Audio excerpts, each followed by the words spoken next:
Good morning, everyone. My name is Sibu. I'm the worldwide tech leader for migrations and modernizations at AWS. Welcome to the 12th annual reInvent. I'm glad you're here. It's kind of a full crowd. I was hoping to do some show of hands poll. Hopefully, I can still see you guys. But yeah, welcome. Today, I'm going to be joined by two customers, AJ from Petronas and Daniel from Adidas. In a little bit, we're going to talk about architecture-led portfolio and migrations. In my role, I work pretty closely with the AWS leadership team launching new programs. For example, the Migration Acceleration Program. I wrote the tech specs for the MAP 2.0 program. I work closely with the services leadership to launch new partners, new tools, and stuff that helps customers accelerate migrations and modernizations in AWS. That's a little bit about me. This session, so what can you expect and what you cannot expect? This is about, so in my role in my past life, I've done several projects with SOA, ESB, enterprise architecture, CTO's office, things like that. So if you're familiar with ESBs and SOAs and things of that nature, some of the keywords would resonate. So we're trying to see how the traditional practice of enterprise architecture can apply when it comes to migrating to the cloud and using those well-established mechanisms into the cloud journey, right? That's sort of the talk track. What you cannot expect is, don't expect a brand new framework or anything like that, right? We are going to use established frameworks and processes and workflows. So when you zoom out a little bit, when you look at those diagrams and stuff like that, you will see that you'll see the pictures are very, very similar to some of the well-established or very familiar migration practices that you've probably seen. The 6R methodology or the business capability mapping, things like that. So I don't know if you have heard of the term astronaut architect. If you zoom out at a sufficient level of abstraction, everything looks the same. We are trying to get into the diagrams a little bit, and I'll call out subtle differences on when you take an architectural approach, why is this different from, let's say, a pure tech approach, or a pure financial-based approach sort of thing. So that's sort of the mental model here. That's sort of the talk track. Hope you're expecting that in the next hour or so. For the first 20 minutes, it's going to be me talking through that framework. And then about 15 minutes each for AJ and Daniel talking about their journey, diving into very specific things from their own experiences. And at the end of the hour, we'll have about 5-10 minutes for Q&A, if time permits, if things go. Cool. So what is architecture? So by show of hands, how many of you are enterprise architects? All right, I think I can wrap up my talk now, and then, so glad so many of you are here. I think birds of the same feather. This is, enterprise architecture is a well-established practice, well, somewhat well-established, right? Because there's always pros and cons. There's always people who claim to be enterprise architects, people who are technical architects who don't think about enterprise architect fully. In my mind, it boils down to about 5 key elements. Business, applications, data, technology, and people. People is very, very important in this journey too, right? So these 5 elements, and all these 5 are changing on a day-to-day basis. So business is changing, becoming more digital. The definition of application is changing. It is not one cohesive unit. Sometimes it's a collection of APIs. Data is changing. It is being generated at the edge as well as in the cloud in a multitude of ways. You have to kind of keep in mind the data ingress and egress. I heard that the egress costs are high. I don't know about that. So you have to kind of keep in mind all those aspects of data. There is the people part. Is changing both sides. Like your stakeholders who are business leaders have very, very high expectations on IT. They think that just because you have an IT department, you can be the next Amazon or next Netflix sort of thing. At the same time, your employees or your developers and builders also have very high expectations on IT. They say, like, I want to work on, Gen AI. Like, I don't want to work on Java anymore, right? They also always want to work on. So as an enterprise architect, you want to kind of straddle the expectation between people on both sides of the spectrum. And so that's the people aspect. So all the 5 key elements of architectures are changing on a day-to-day basis, thinking how the practices can help evolve or how these mechanisms can help make you think better or make you deliver the cloud journey better, sort of thing. So that's sort of the context of why architecture or what architecture is important. Now, if you take a typical enterprise IT landscape, it can be quite complex. It can have anything from COBOL, assembler, mainframe, all the way to SaaS applications, which is running on some other SaaS provider sort of thing, and integrations and collaborations between all these two as well. Now, how do you make sense of an enterprise landscape as an enterprise architect? How do you kind of think about it? What is the mental model that you use? I can give you two frameworks to think about. One, I call it a generalist versus specialist sort of approach. Enterprise architects tend to be generalist. For those of you who have been an architect for years, there is always a common point of connection that you can form with an application owner or with a tech owner or with a database owner. Oh, I have used that stored procedure before. Oh, you're doing this in Borland C++? Come on, I started my career there. Or you're doing this in Ruby on Rails framework. That framework is so similar to the J2EE framework sort of thing. So if you think about some common connections that you, as a generalist, you have, that usually helps establish those relationships with the application owners or the business owners much better.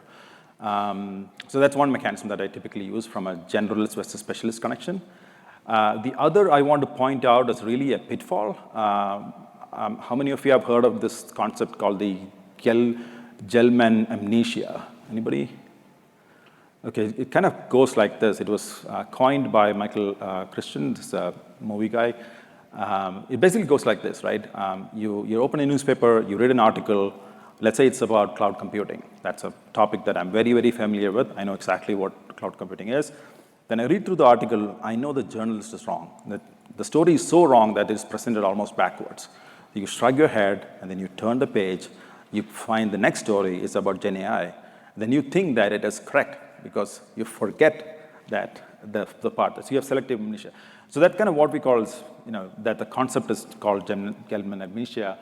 So you can apply here. So you go to one application group or one infrastructure group, understand their problems, and then you, just because it is familiar to your own personal background, you may understand it better, and then you go to the next group, you want to assume, or you don't want to assume that it's going to be exactly the same. So you just kind of figure out. So that's a pitfall that you want to keep in mind when you think about the enterprise landscape. Now, when you, as architects, as practitioners, you have running into challenges with respect to data governance, security standards, compliance, application delivery capabilities. So you kind of run through all these mechanisms. You run your day-to-day job. You have a mental model of your landscape. You somehow form it in your mind. You have a concept in your mind. Now, how do you transform it with architecture, right? The question really comes in what is the why sort of thing. A lot of people will come up to you at this point, including vendors, saying that you could do this. Hey, I could just move this into container. Or, hey, I could just upgrade this code into the next version and it'll be all right. Or I could just move everything off of this and run it on SaaS. I don't need code anymore. Or you'll also get financial beating saying that, why is it so expensive, right? So why can't you take it down by 30%? I've read this report that by moving everything to the cloud, everything goes down by 30%. Why can't you do that? So there's a lift and shift concept. And all of these approaches to the cloud that people will push you, or people will pitch you, will have biases, right? There will be a technology bias. There will be financial bias. There will be personality bias. There will be an AWS bias too. And as an architect, it's your job to kind of think through all this and then figure out what is it that you should do rather than what is it that you can do. Typically, if you're familiar with the AWS migration services, when we do discovery, when you do assessments for migrations, we can run through the entire portfolio of applications and tell you what is possible. We categorize the applications into 6 categories, right? The rehost, replatform, refactor. That is that you can do. It doesn't mean you should do that, right? We'd love to that if you do that. But as an architect, it's also about what you should do from a business capability perspective. What is it that's going to give you the most value for your transformation journey? So that's kind of why the architecture is important. Like I said in the beginning, there are 5 concepts, like business, applications, data, people, and I forget there's one more, right? Technology. Thanks. So there's 5 things that's important. So you always kind of think about it in 5 different lenses. Most of the biases that you see will be in one of those. As long as you kind of keep that holistic approach in place, architecture will lead you to the right outcomes, so to speak. I kind of touch upon a few points here. The business capability maps is extremely important. Sometimes we tend to push, when we do assessment for migrations, we tend to ignore it sometimes because it's hard to understand what capability persists. It's also a topic where you can get really, really boiled down really fast. You can get into the weeds quite fast. So I would say recommend do the business capability mapping at the first level or the second level of detail. Don't try to boil the ocean and get into the extent, like don't build a spreadsheet with 48 tabs and 2,000 rows in every sheet, right? That's not going to work. So can keep that capability map at that particular level of granularity, and that helps drive the complexity, and that helps drive you the decision-making process, so to speak. From an application perspective, what are the key applications that matter? What capabilities matter? What are those revenue-generating applications? Where do you bring in agility, sort of thing? Again, this is not new. You probably, as an enterprise architect, do these things on a day-to-day basis. So if you look at business capability mapping, if you look at application portfolio, if you look at technology risk mapping, if you look at shared services identification, if you look at architecture standards or technology standards, these are things that you should do as an architect regardless of the cloud.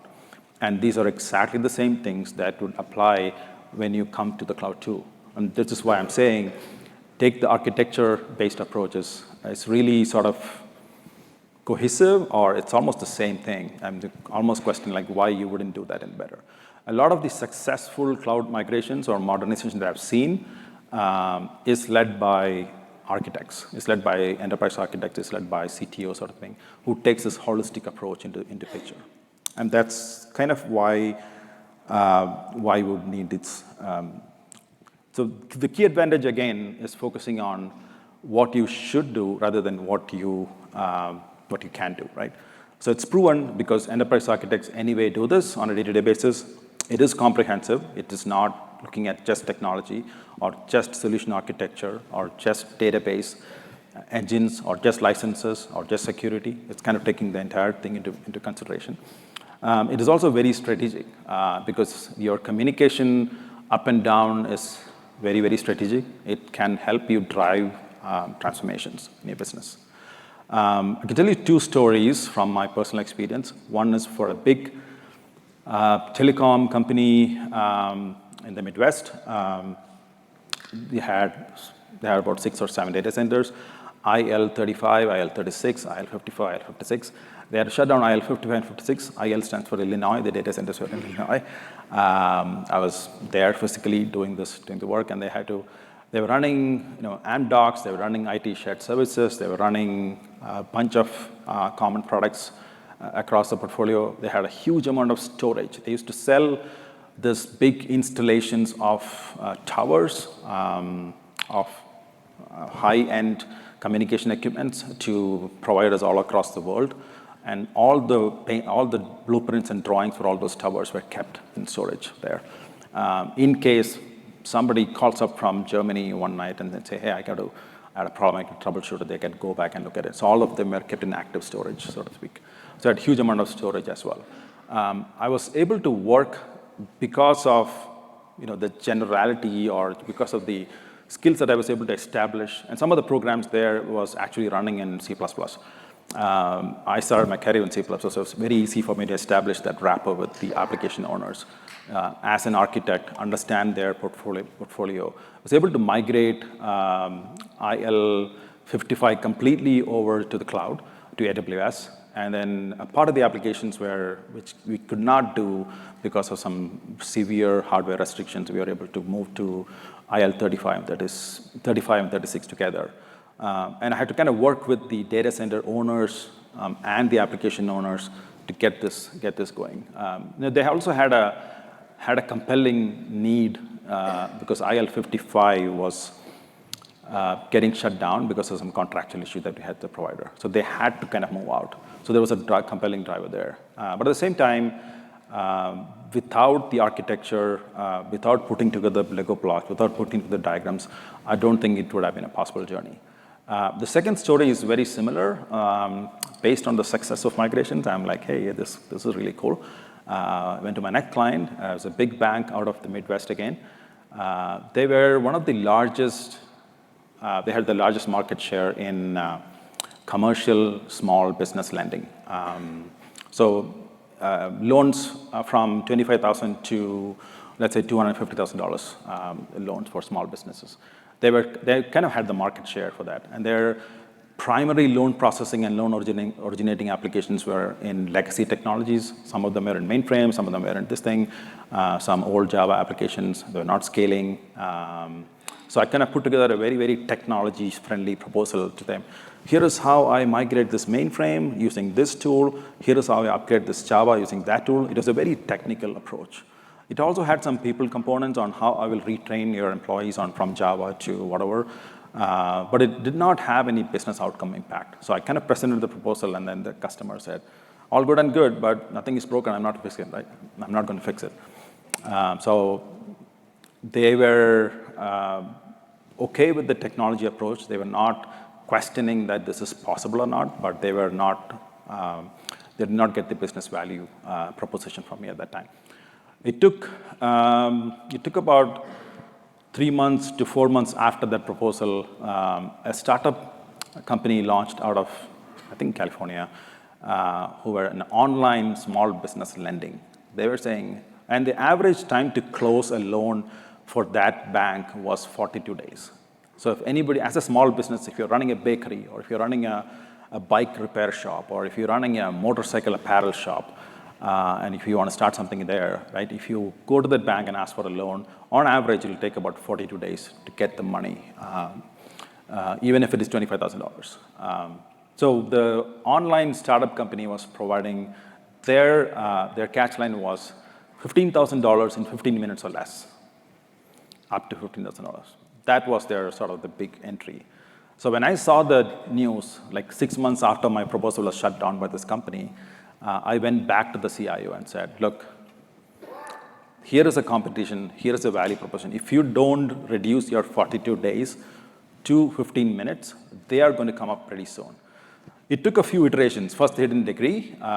They said, yeah, $25,000 is not our sweet spot. Our sweet spot is $85,000 and up, so I'm not going to worry about that market. And guess what? 3 months later, that company said $25,000 in 15 minutes or less. So they kind of automated the entire loan origination process. And when they went up to $50,000, light bulbs started going up. And then that's when the business outcome drove that particular transformation journey.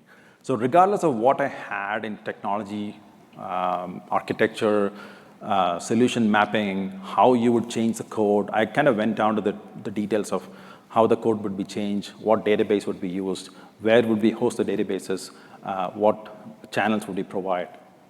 That project didn't go anywhere. It went only when the business outcome was identified at that particular point. So that's kind of saying that you need to kind of look at the architecture from a holistic perspective. So how does this work? Like I said again, look at business capability mapping. It's extremely important. Identify your key outcomes.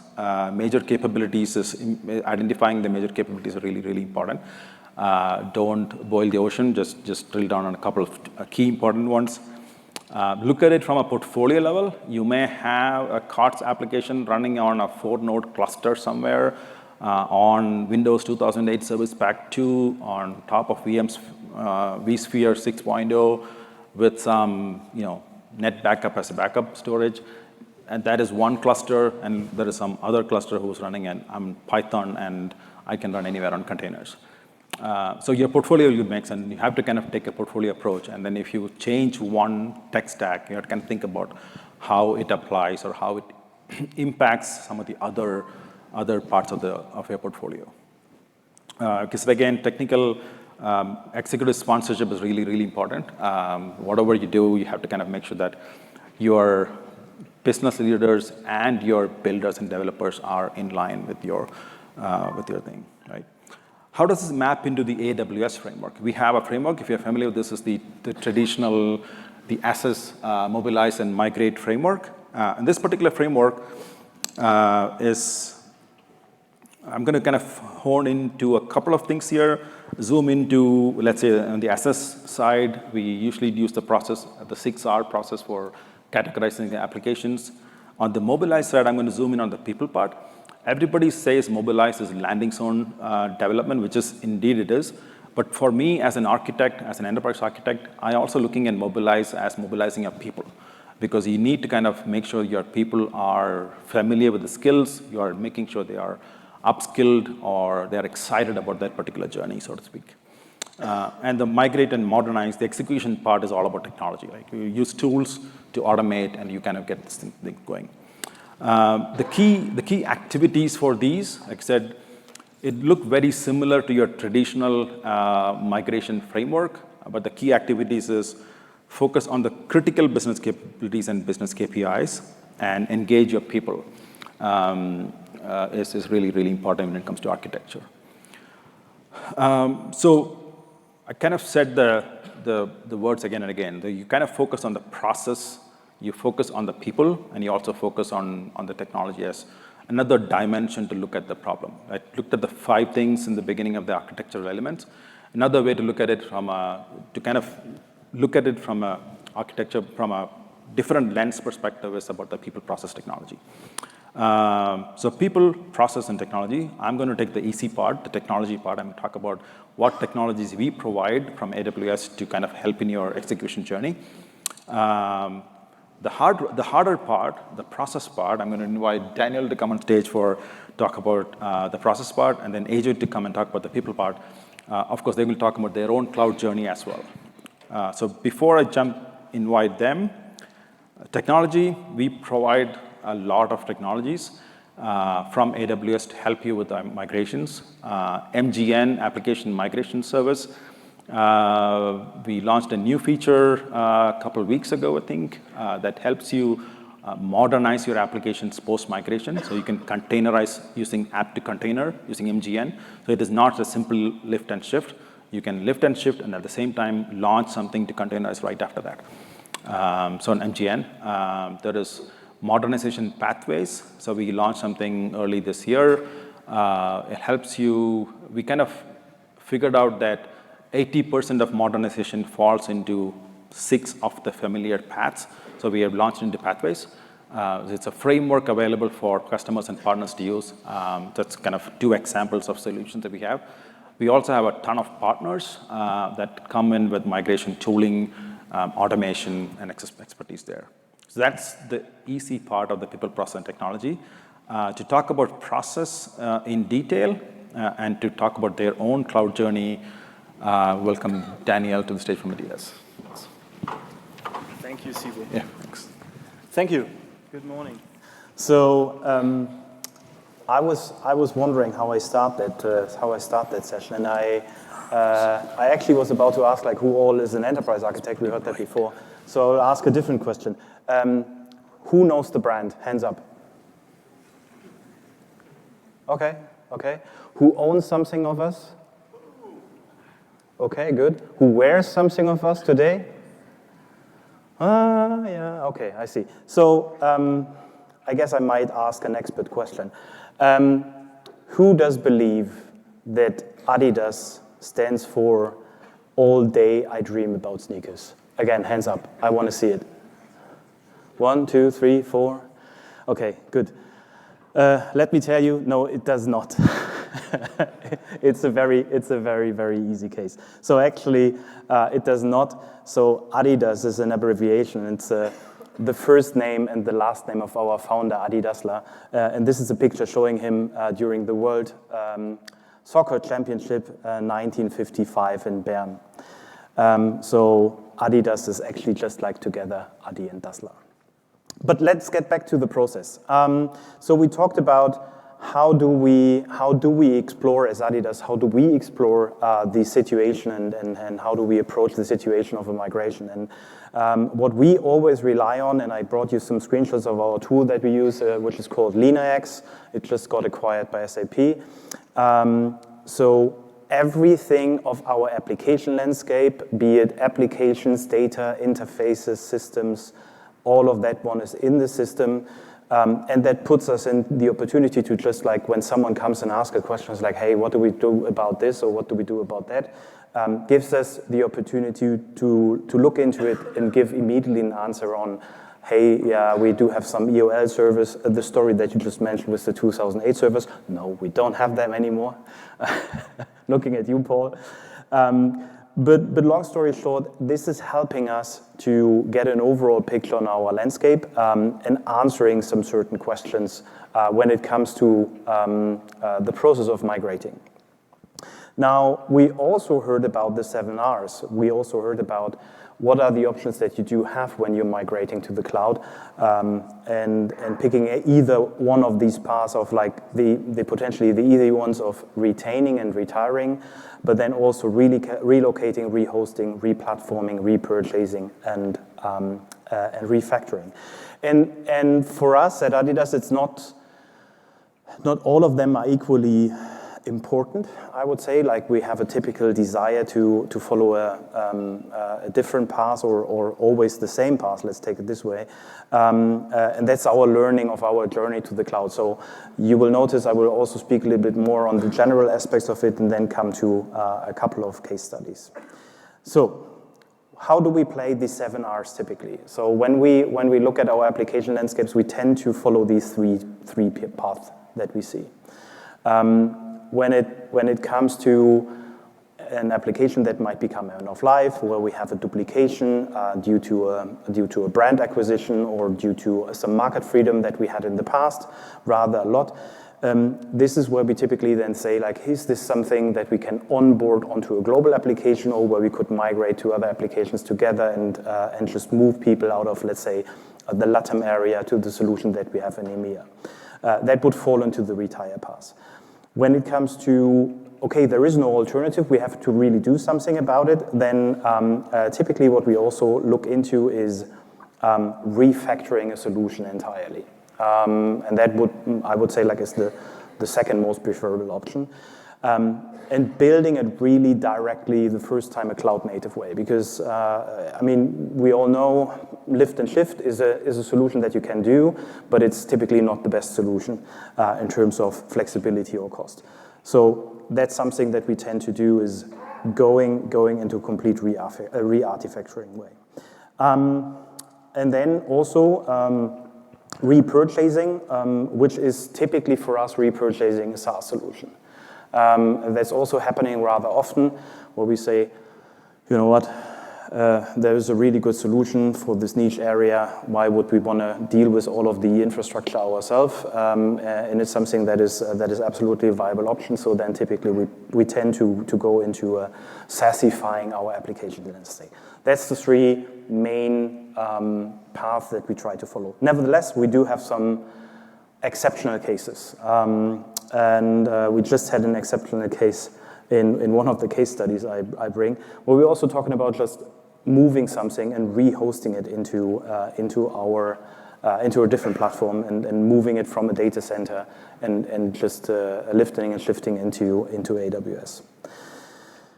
Now, looking into what we have seen earlier with the assess, mobilize, and migrate and modernize approach. So I try to fit it in for us that it actually happens, and EA is very, very much engaged in the assess phase, where we are trying to help and underpin decisions with fact-based data that we do have at our fingertips. So this is where we come into play and assess the situation and say, like, hey, what's the life cycle of the application? Where are we in our landscape? Is there a duplication, as I said, due markets or due to brand acquisitions that we did? And then when we come into the mobilize phases, this is where we then also help and identify the people that would be required to work on that migration. And as well, identifying also, do they have the skill sets and the capabilities and the capacity to work on that one? Because that's typically, I don't want to say not the case, but it's not taken as given, right? So in some cases, you might have someone sitting as the last man standing somewhere in a very remote location, and that person is dealing with everything in regards of IT infrastructure, so that this person might not be the best or the highest skilled expert in cloud technologies. That's pretty obvious. So this is where we're helping on mobilizing and also mobilizing and generating and ensuring the budgets that we have through our portfolio process, where we then also help and say, like, hey, we do think that this might be sufficient, or you might be under budgeted a little bit on terms of what we see. And then my heart is breaking, but typically enterprise architecture is out when we are coming to the migration and modernize phase. So this is then handed off to the colleagues, so if everyone is interested in that one, maybe you should talk to Paul, who's sitting in the first row. Good. So what are the questions that we're trying to answer when we go through that one? And I brought a couple of those, right? So, but this is the typical stuff that we're looking at. So we're looking at our portfolio of applications that we have, and we're looking at our environment that we're running in. So, as I said, what is the life cycle of an application? Is that application already meant to be decommissioned in the future, or is that just being introduced, which is sometimes not that obvious? And that is helping us also to decide on, can we move it? Do we retain it for a short amount of time? Is it okay to retain it, and so on? When we come to the question of end-of-life technologies, Windows 2008 servers, Windows 2012 servers, some old Linux boxes, IBM AS400s, then this is also a question that goes into consideration for an evaluation. And then actually looking also in the application portfolio, what are the alternatives that we already have, right? Does it have to be this way? Is there already a SaaS application, maybe in a certain country, that we can onboard? When it then comes to environmental questions, it's obviously the ask for, hey, do we have any strict constraints in terms of timelines? Is there a contract ending? Is there a legal requirement that we need to oblige to? And so on. And then moving more in the question of, can we fulfill all of that in our boundaries of the organizational setup? Are there enough people, skilled enough, as well as do we have the budget to do so? Let me give you briefly an overview of how Adidas is set up, and that is like the how did you call it? Astronaut architect's view on things. So that's really like the 1 million mile view on our landscape. We are organized in 5 domains: consumer and customer experience, brand, create, source, deliver, manage business, and enabling. And I try to highlight a little bit of the setup, how it is today. So when I come to the case studies that we are talking about, this is what was leading to that one, right? So, and you see, it doesn't matter to look in all of the details. I think like it's pretty obvious when we're talking about a digital workplace that a lot of customers are on Microsoft 365, but you see a lot of AWS over there, and this is for a good reason. So let me talk a little bit about the use cases. Use case number 1, and that was a situation which is not that I think like we are just on it or just closing it. We had to close the data center. I don't exactly remember the reason, but it doesn't matter. So situation was, co-location provider that we were working was, contract was coming to an end, okay. And machine was, we need to move all of the machines out, and we roughly knew that a year before. So, pretty normal situation. What we then did is going through the overall process, looked at like what is hosted in that location, what are the applications that we do have, what are the applications that are being used over there, and based on that one, try to map all of them into the framework that I was speaking about. Is like, can we retire them? Do we have to migrate them to a SaaS solution? Or do we need to re-architect them? And re-architecture in a time frame of 12 months, maybe not the option. So what is then remaining that we can re-host? And this is one of these use cases where I would say like we do have an exception. Now, the reality was a few amounts of these applications have been moved to SaaS. Most of them have been re-hosted, and actually we are retaining one box, an AS400 box, for a reason because we couldn't find a really good alternative on the short notice, even though it's 12 months. But that is giving us a lot of the flexibility, specifically for the SaaS moves that we see over there, and took that as an opportunity to also migrate local applications that we had, and this is a data center in North America, but local applications that we had for North America, moving them to a global solution. And then last but not least, all of the leftovers we're just like taking, rehosting, here you are, and job done. And I think like looking at you, Paul, job done? More or less, okay, good. Good, so use case number 2. And this is a very, very old use case. This is like in the beginning of our cloud journey, to be frank. We had the situation that a lot of our websites and our applications being used globally were hosted out of a data center in Herzogenaurach in Germany. So issue number 1, the latency to our Pacific Northwest customers or customers in Asia were like kind of a nightmare, and you can imagine. And also the expected growth on e-com was like easily outnumbering than what we could put into the data center. So the decision was pretty clear. We had to do something reasonable about it. And there we started to build a microservice and a micro front-end based UI layer that was then able to work on all of the demands and enable all of the global demands. And helping our consumers, so helping our application developers to host over there and bringing the low latency and the better user experience to our users. So in fact, actually, all of the applications are being packed up in containers and then hosted in a Kubernetes environment. I think like that's pretty clear why we decided for that approach. We didn't really have a time pressure. The solution we had was working, but nevertheless we knew we had to do something about it, and therefore we could go the re-architect way and rebuild it directly from scratch in a cloud-native way. Okay, hurrying up a little bit. Use case number 3. Moving stuff to mainland China. We had a data center in Hong Kong and needed to migrate everything into a mainland China situation. So what could you do? Actually picking another co-location provider and move. In the end, what we did is just a rehosting on the AWS Beijing location. That was the easiest that we could do. So, it's interesting. That's the opposite around.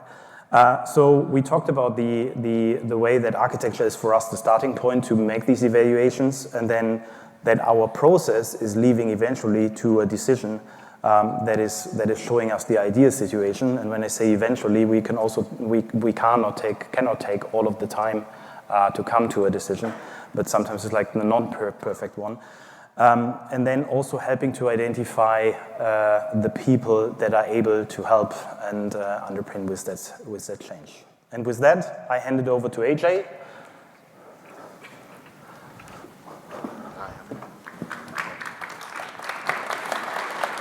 Thanks, Daniel. I hope I'm audible. Good morning, everyone. Hello.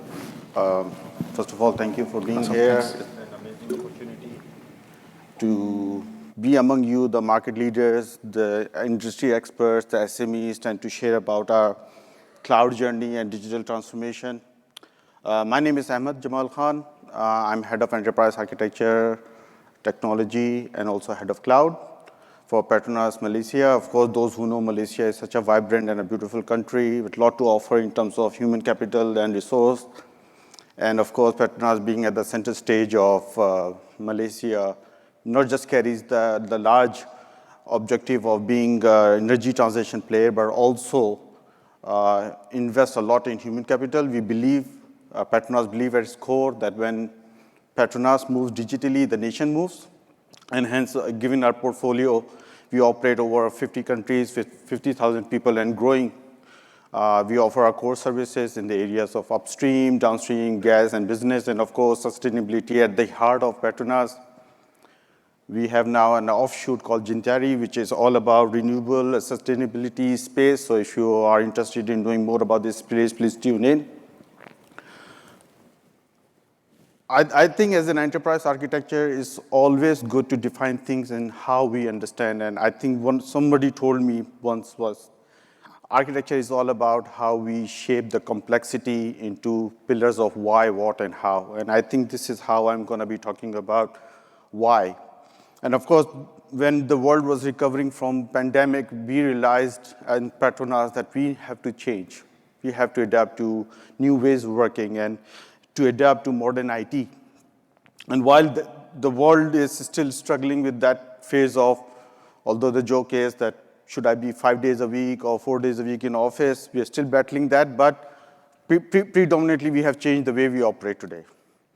And our North Star remains true to us that we need to find a way to have an energy transition in a sustainable way.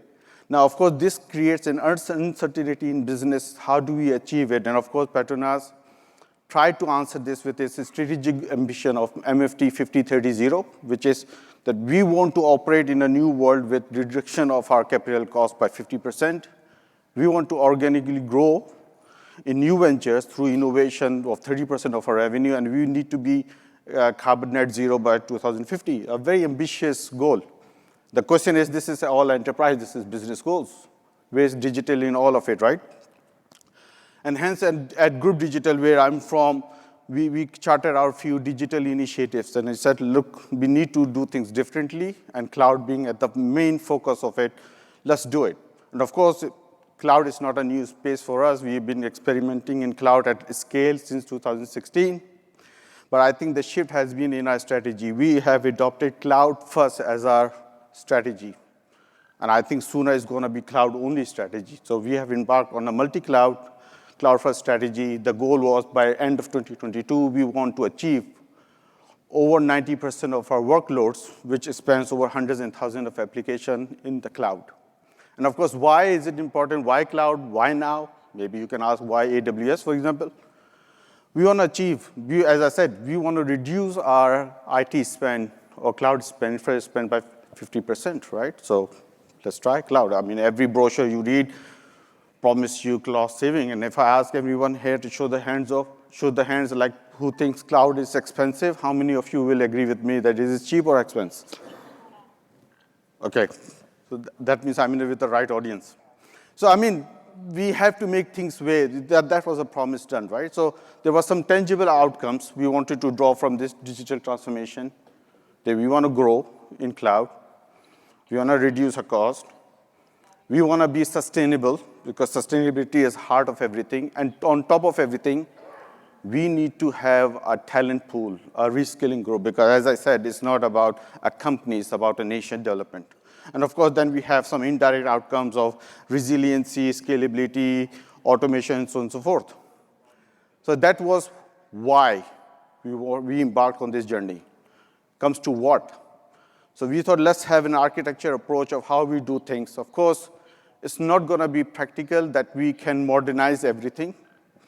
So we said, okay, let's look at our legacy monolith application stack, which consists of application, database, host, environment, infrastructure, and see how much we can optimal move it to cloud, which is pretty much known as lift and shift method today.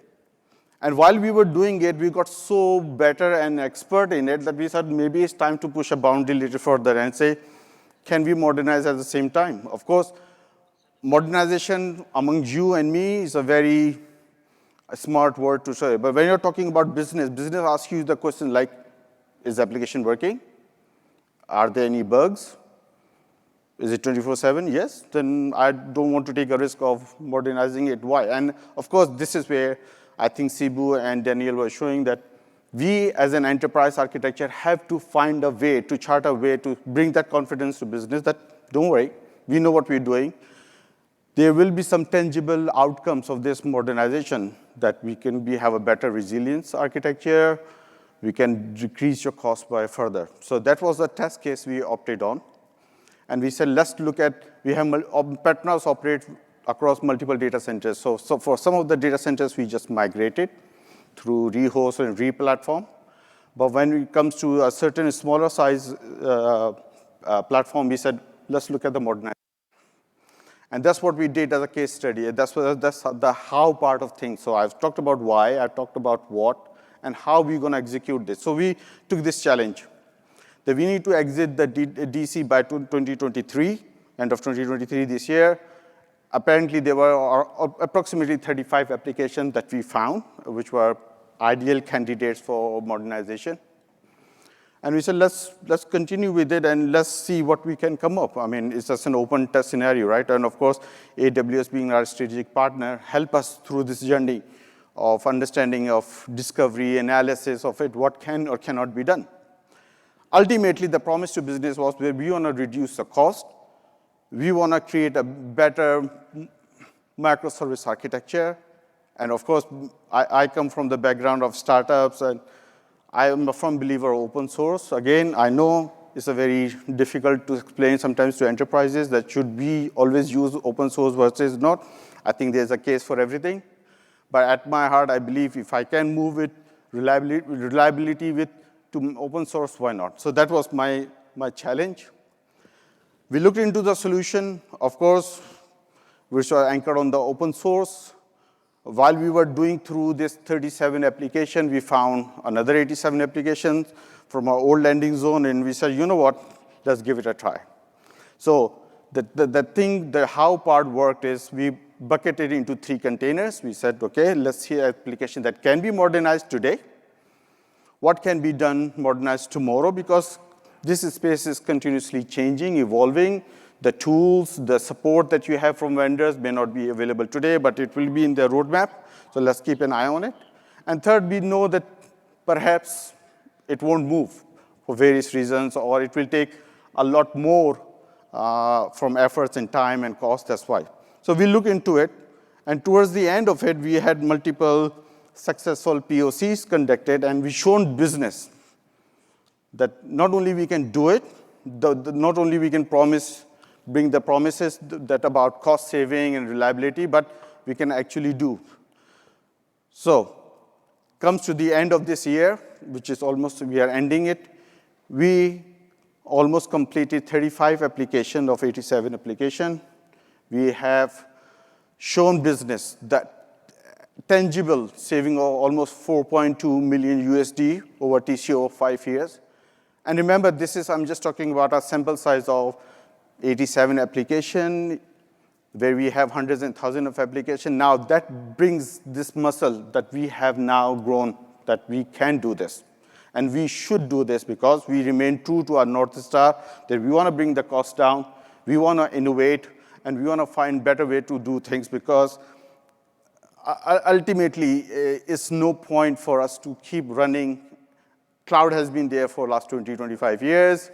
We need to be better at things. So not everything can be serverless, not everything can be functional, but if there is an opportunity, why not take it? Now, while we do this, I don't want to talk about technology and process, as Daniel has already laid a perfect foundation for it. I think at the heart of it, I strongly believe that we achieved what we did is because of human capital, what we have invested. Because at the end of the day, once the application is in the cloud, it's my job to run.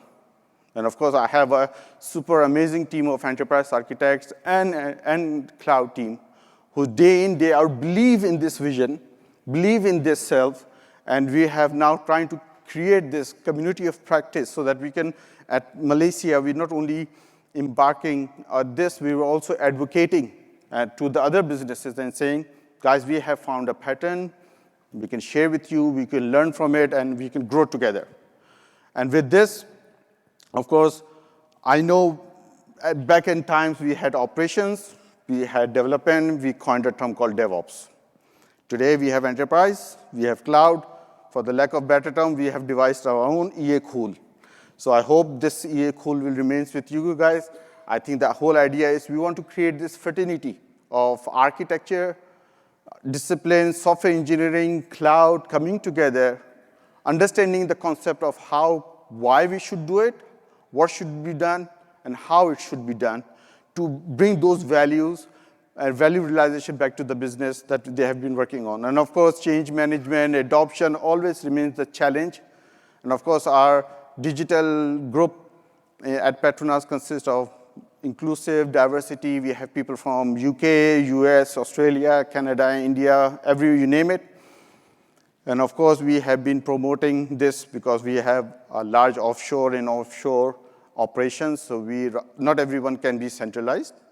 So we go back to each station and we demonstrate the capability of digital, cloud, why the case of change, and why EA matters most. Because at the end of the day, we want to do things from the architecture way that makes more sense to the business. And of course, in doing so, we've been quite successful. We have got quite a few awards for it, and I think it's a joint effort by amazing group of talent that we have at Petronas. I hope that was the last slide for myself, sorry. So for what next, I will ask perhaps Sibu and Daniel to come and show. We have got 7 minutes. Yeah, I can go on to the next one.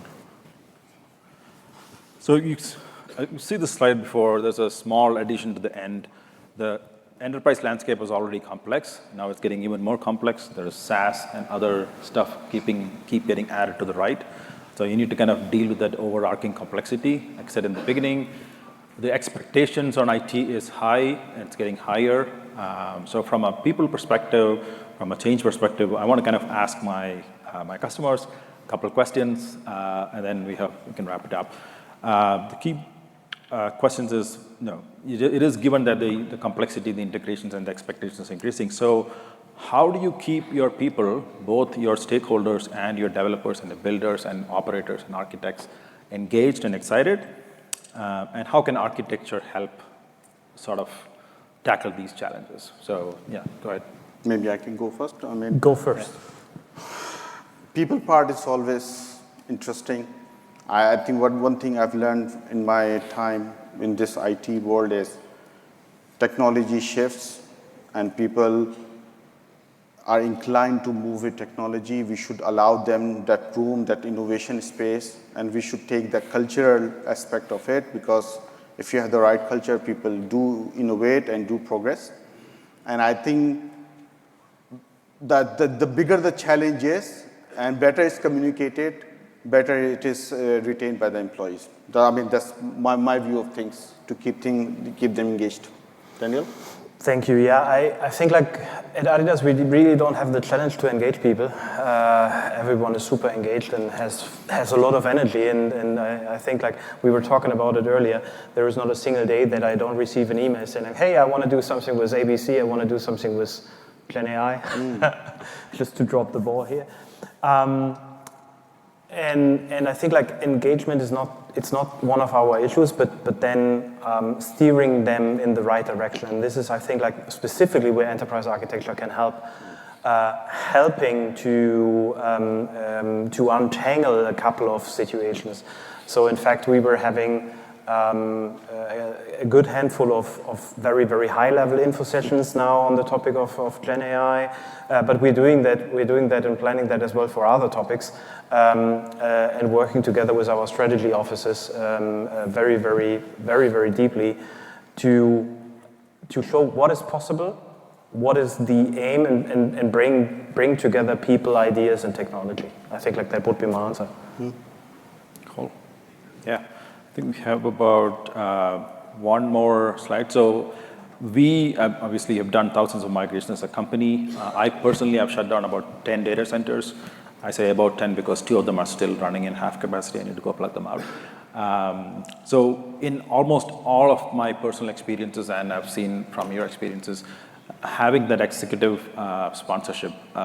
When I say executive sponsorship, I kind of emphasize it's not just convincing our bosses, it's also convincing our teams to kind of do the right things and get mobilized with us. It's very, very important. Setting business outcomes is very important. Like I said in my old story, when I had the right technology patterns, it didn't sell. But when when there was a competition on the market, the business bank had to kind of sell. So there was compelling use cases. Build a momentum, take a portfolio approach, and these are like best practices that we've seen across. Yeah, I think that's kind of all we had. We have about 4 minutes left. If you have any questions, we can take it. Otherwise, we'll be out in the hallways. You can always feel free to come and kind of chat up to us. Thank you. I think we have Thank you.